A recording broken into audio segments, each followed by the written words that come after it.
States Army presents The Big Picture, an official report produced for the armed forces and the American people.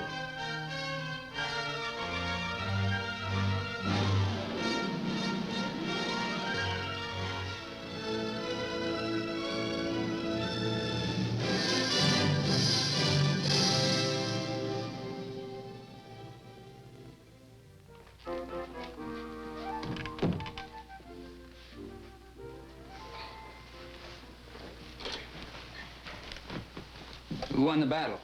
Nobody yet. Terry won't let me shoot that.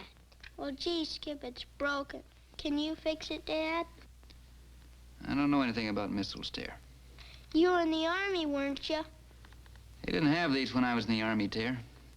How come? Kids always ask good questions, don't they? How come? I knew that lots of things had changed since the end of World War II, with these missiles and atomic weapons. But like a lot of folks, I had my own problems, and figured this was someone else's. But my kids expected me to know. I decided to take the trip I'd been planning for some time, with the Army's help, and try to find out about some of these new weapons. I hadn't been in Germany since the end of World War II, and then I had seen most of the country over a gun sight. In those days, over 15 years ago, I never thought I'd return here as the guest of the Army to find our former enemies close allies.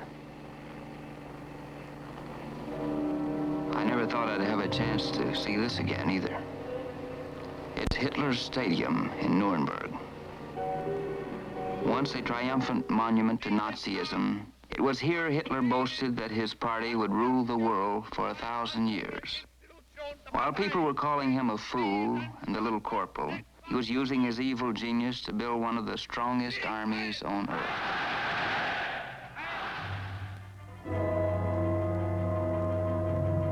Look at it now. Don't think the transformation was easy. I knew a lot of guys who died to make this place an inconspicuous dot in history. Their blood feeds the weeds you see growing now. Men who wanted to live just as much as you and I.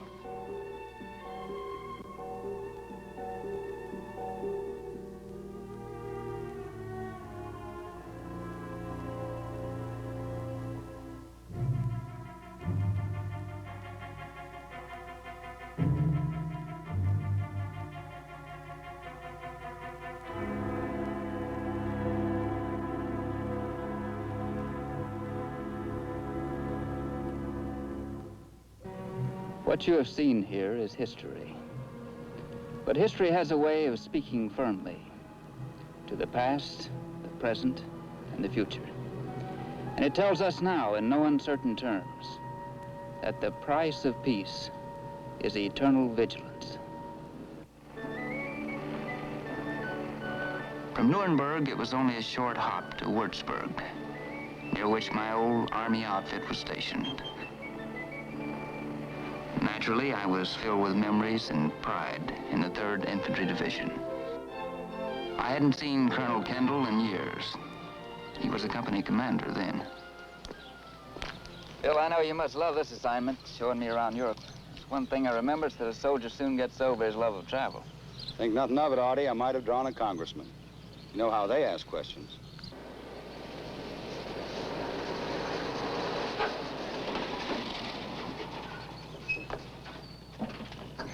Good morning. Morning, General Lewis. Glad to have you with us again, Audie. Has Bill been telling you of the latest improvements in your old division? Well, we've just been watching a sergeant shoot out a bunch of recruits for not snapping too fast enough. Well, we're still trying to get the bugs out of that one. Sorry I can't stay with you, Audie, but Bill will fill you in on anything you want to know. It's all right with you. I'd like to start by taking a look at my old platoon. That's a good place to start. Carry on, Bill. See you later, Audie. Thank you, sir.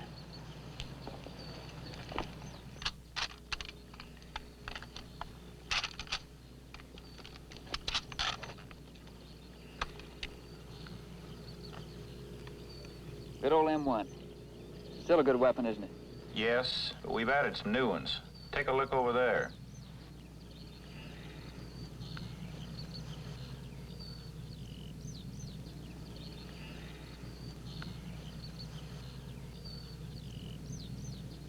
That one's called a corporal. It belongs to Corps Artillery. This is the firing panel for it. You remember that big railroad gun called Annie that the Germans used to pound us with on the Anzio beachhead? Yeah. I heard the Germans were even afraid of that, and they were behind it.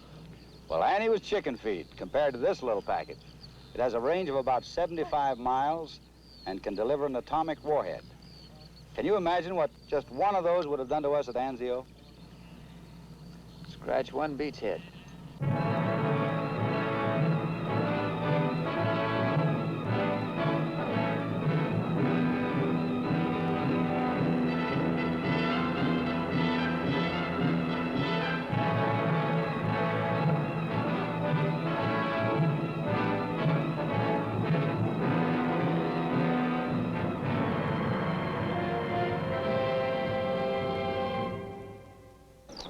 What are those smaller missiles over there? That's the 3rd Infantry Division's Honest John rocket battery. But we'll see more Honest Johns later on. Maybe we ought to do a little map work and get a better idea of the overall picture. Remember how we used to gripe about those long perimeters of defense in the old days, Audie? Always swearing we were stretching our lines too thin, couldn't possibly hold them? Yeah, I remember. Well, take a look at this. Here's where we are right now. There are missile units around here, too. Oslo?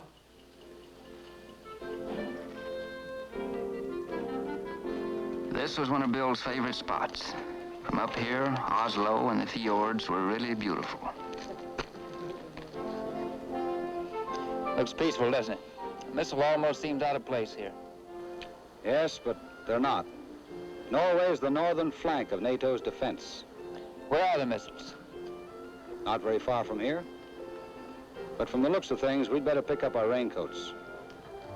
We traveled a short distance up a neighboring mountain and met some of our NATO partners in defense. This is the Nike Ajax, the Army's first surface-to-air missile. Our Norwegian host told me this Ajax had been on this site since 1953.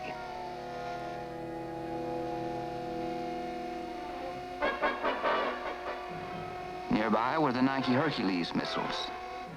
These powerful weapons reach out far and high to destroy any known hostile aircraft.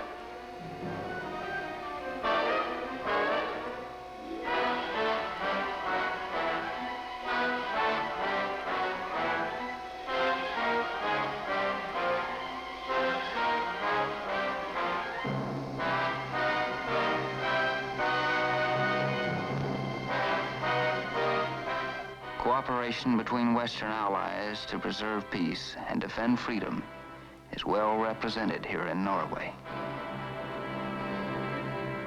Thank you. How's that for a guard post, Audie? It looks all right on the map. Okay, forget the map. You'll see troops in action where we're going now. In a sense, these boys are the eyes and ears of our missiles.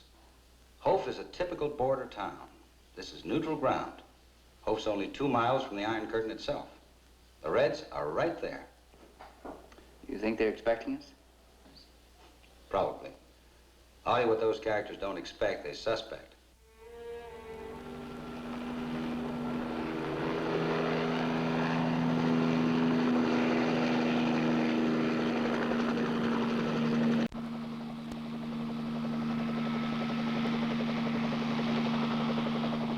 Our border pilot landed us in the middle of the 2nd Armored Cavalry Regiment barracks area.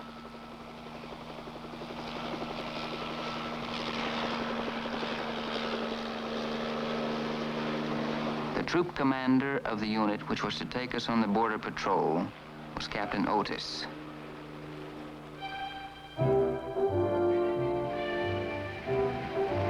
Within a few minutes, we were on our way to the East German border in a Jeep patrol. This seemed more like the Army I remembered so well, although I don't recall being Jeep-born too often.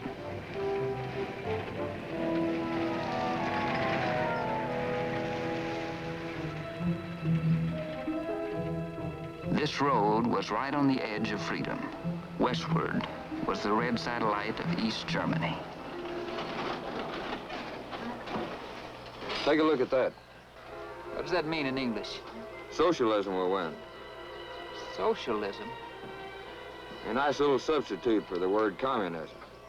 The Reds know they can't sell us on that baloney, so they're trying to sell the Germans. That's why it's written in German. Follow me, I'll show you what I mean.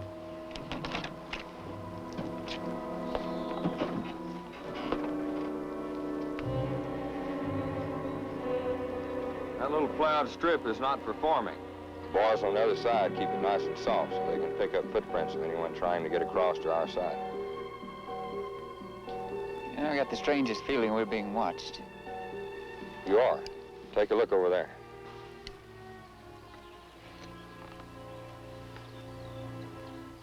Observation tower. Yeah, they got them strung out all along the eastern border. That's real neighborly of them. Yeah. Real neighborly. Any soldier who served in Germany will remember this as the Autobahn, a superhighway built to move transportation fast. Now, it's just a road that leads to nowhere.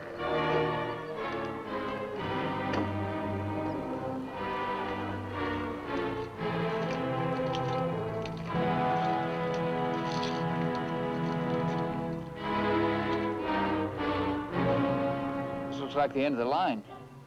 To us, it's the end of the world.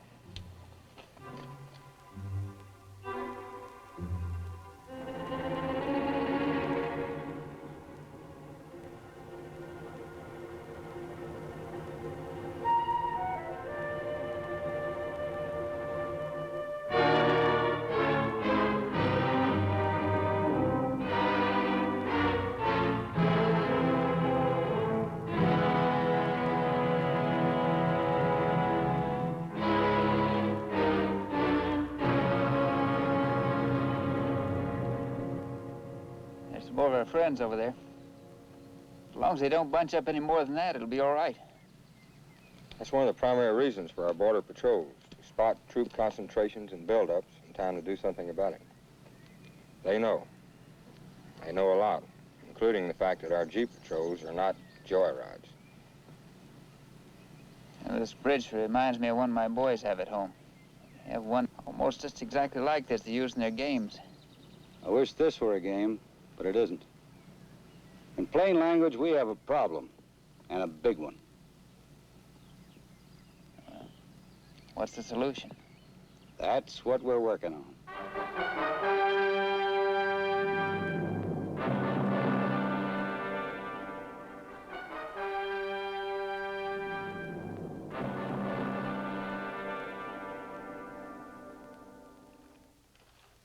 Right here's where we started from, Hof. We moved along with the patrol to right along here. Now let's go back past Würzburg, where the 3rd Division is stationed, to the Mainz area. And we find ourselves in a little village right about here. Are you kidding? It must be 150 miles from the East German border. That far back used to be a rest area. I never thought I'd be telling you anything about combat. But come on and let's see what the artillery is doing to back up the forward elements.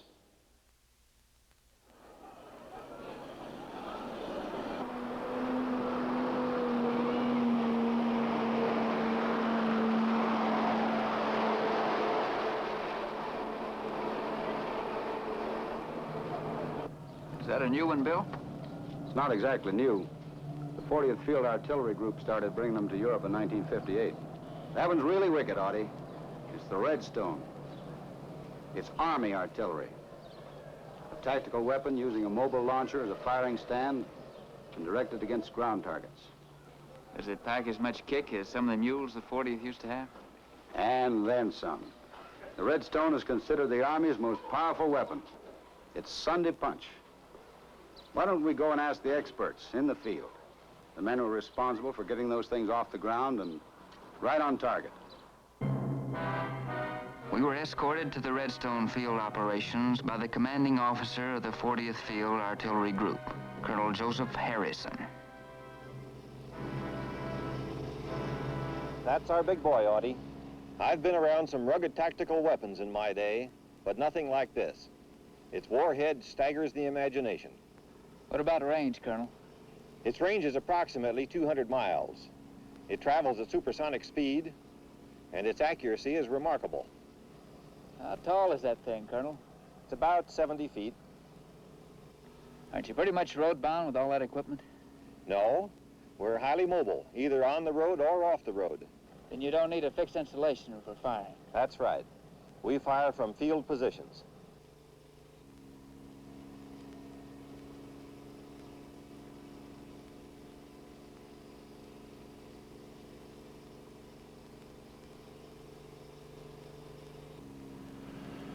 "200 miles. That's quite an improvement over World War II artillery, which had a range of about 20 miles. One thing's for sure, it'd be hard to get caught by a sneak attack on the ground. That's the whole idea. Tell me, where do you go next? We're headed south, sir. Well, then you'll undoubtedly be running into other missile units from some of the other NATO nations. Colonel Harrison, that's exactly what we intend to do.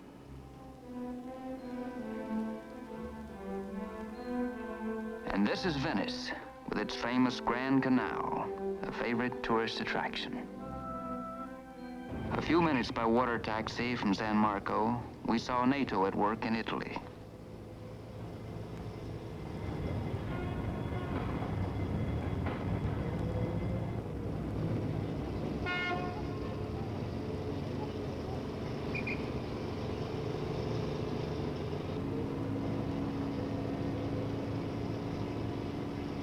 I gather this is not a regular tourist attraction. You gather right. That one's probably headed for some spot way up in the Italian Alps. And you know what? So are we.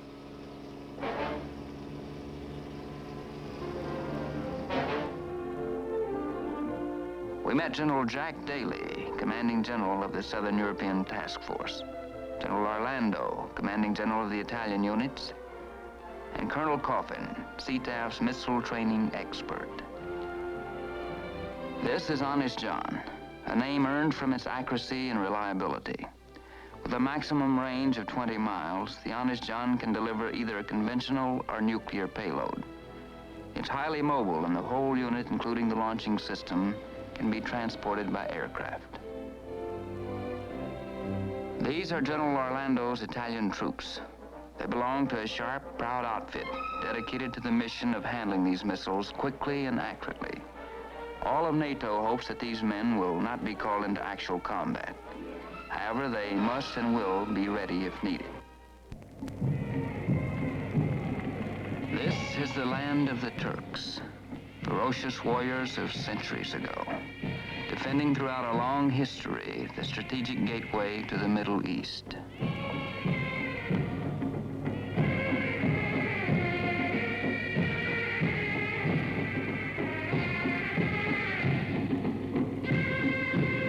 Preserving the proud fighting traditions, young Turks parade as Turkey once again defends its strategic geography as a NATO ally. These units of the 1st Turkish Army parade in celebration of Turkey's independence under Ataturk. A few miles from this parade in Istanbul is the Black Sea. Bordering on the Black Sea is Soviet Russia, the big bear itself. Guarding this frontier of the free world against aggression is this NATO power. And here, too, is Honest John, that missile made in America, now in the capable hands of the valiant Turks, providing a deterrent backup of firepower.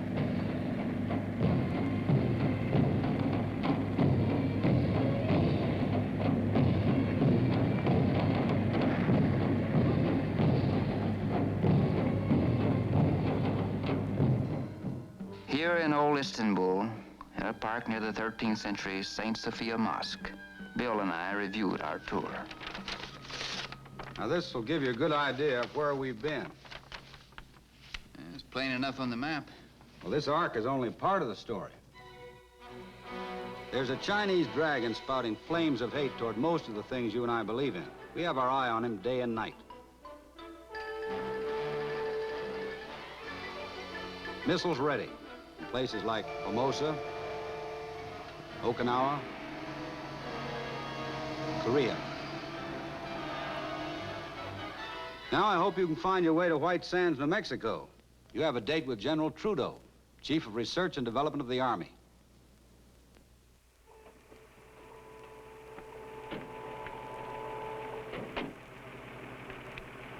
still, stones are still out here.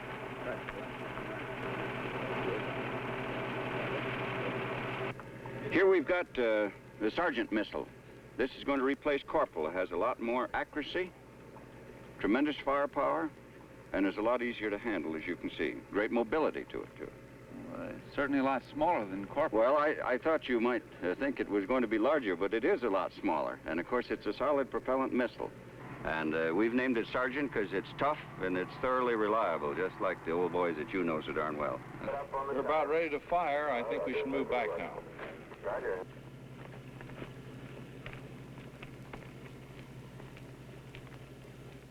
Launching site number 20520.